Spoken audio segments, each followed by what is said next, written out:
Welcome to Present Truth Animation, where eternal truths come alive through the power of visual storytelling.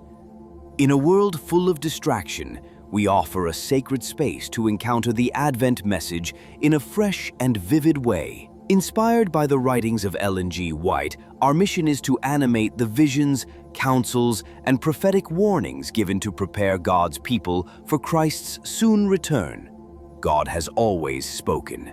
Through prophets, through scripture, and now through animation that stirs the heart and lifts the soul. If you're seeking deeper faith, clearer truth, and a hopeful vision of what's to come, we invite you to journey with us.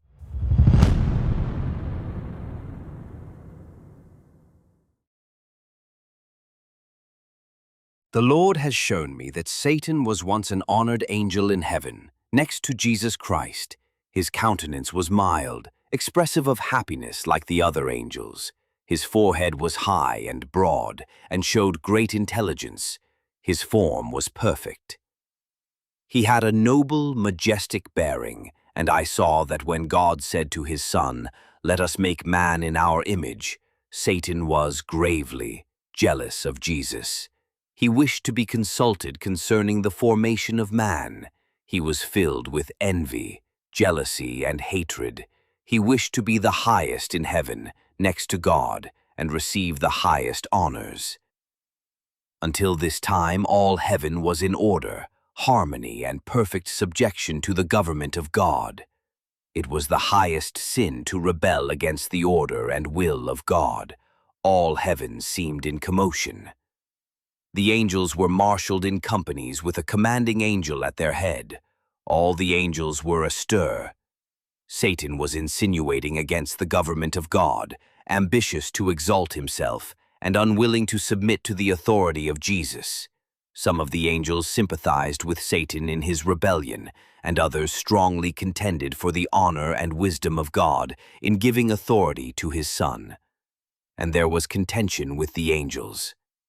Satan and his affected ones, who were striving to reform the government of God, wished to look into his unsearchable wisdom, to ascertain his purpose in exalting Jesus and endowing him with such unlimited power and command. They rebelled against the authority of the Son of God, and all the angels were summoned to appear before the Father, to have their cases decided. And it was decided that Satan should be expelled from heaven, and that the angels, all who joined with Satan in the rebellion, should be turned out with him. Then there was war in heaven. Angels were engaged in the battle. Satan wished to conquer the Son of God and those who were submissive to his will. But the good and true angels prevailed, and Satan, with his followers, was driven from heaven. After Satan was shut out of heaven, with those who fell with him, he realized that he had lost all the purity and glory of heaven forever. Then he repented and wished to be reinstated again in heaven. He was willing to take his proper place, or any place that might be assigned him. But no, heaven must not be placed in jeopardy. All heaven might be marred should he be taken back, for sin originated with him, and the seeds of rebellion were within him. Satan had obtained followers, those who sympathized with him in his rebellion. He and his followers repented, wept, and implored to be taken back into the favor of God. But no, their sin, their hate, their envy and jealousy had been so great that God could not blot it out. It must remain to receive its final punishment. When Satan became fully conscious that there was no possibility of his being brought again into favor with God, then his malice and hatred began to be manifest. He consulted with his angels, and a plan was laid to still work against God's government. When Adam and Eve were placed in the beautiful garden, Satan was laying plans to destroy them. A consultation was held with his evil angels. In no way could this happy couple be deprived of their happiness if they obeyed God. Satan could not exercise his power upon them unless they should first disobey God and forfeit his favor.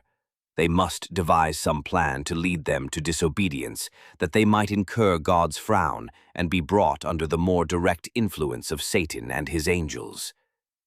It was decided that Satan should assume another form and manifest an interest for man.